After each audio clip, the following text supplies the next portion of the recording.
Morning. Don't know why I felt like picking up the camera today, but you guys are coming with me. A day in geriatrics. And what a crazy day.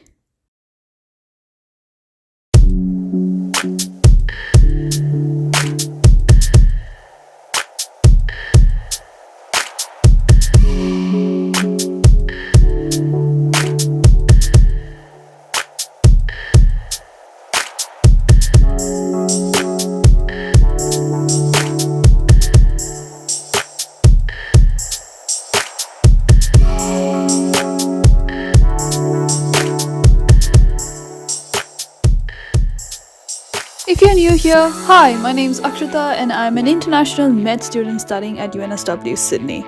Right now, I am entering into the ward's patient list. You wanna say hi? Oh, yes. Cameo. That's one of my classmates, Daniel. Hello. How long have you been in class together? Since first year, since you were answering all the questions in anatomy, and I'm what's going on. I answer all the questions wrong. That's the nuance there. But anyway, where are you set up today? I am with the Ortho Jerry's team.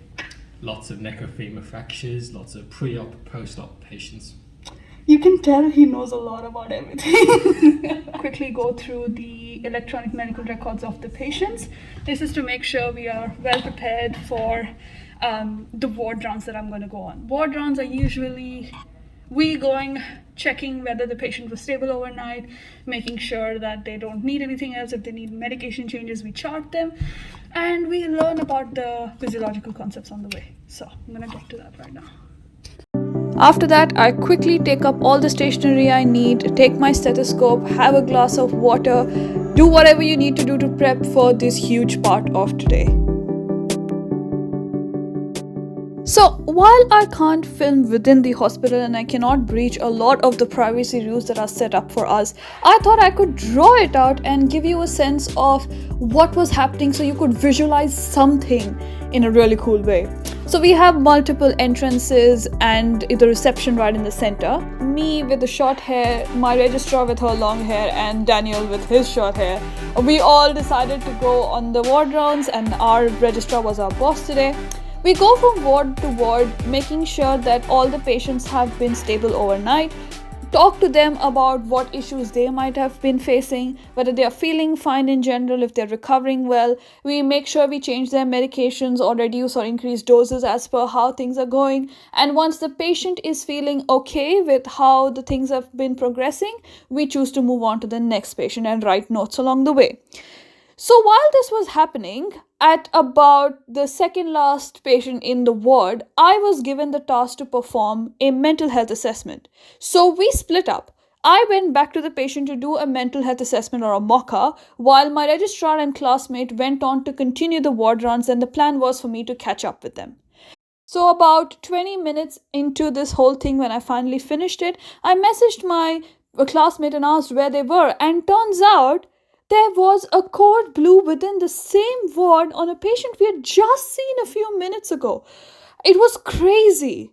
And when I reached there were like so many nurses, doctors, everybody was doing things so quickly, but also so calmly. And it was really a crazy thing to see. And in the moment, I just couldn't believe that that was really happening.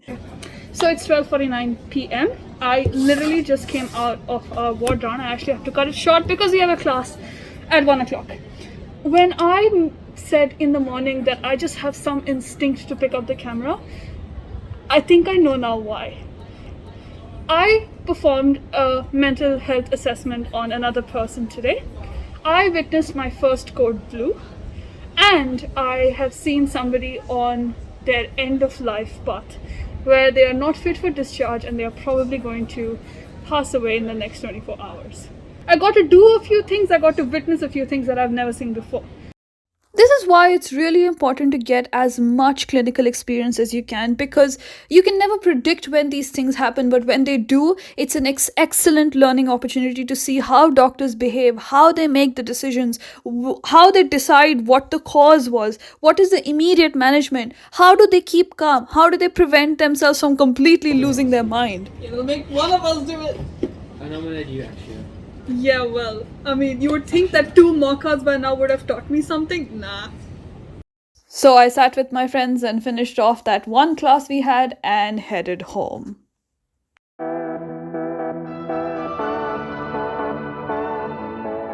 I was obviously really tired, but I wanted to keep going, so I quickly washed up my dishes that I had taken to hospital today and then sat down to immediately start doing video editing because it's not the most productive time of my day, so I chose to do something that was fun at the same time, using my time wisely.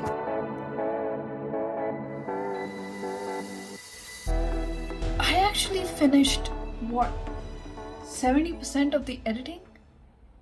I take hours to do this. And when I say hours, I mean 4-5 hours sometimes. And I finished the editing in 70% of the editing in 2 hours.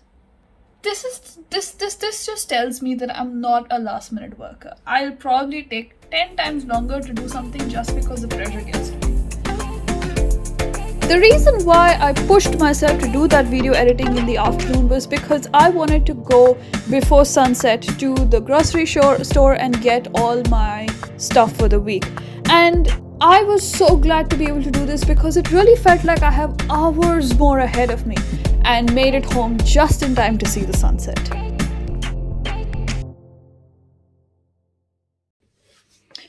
Couldn't finish the video editing.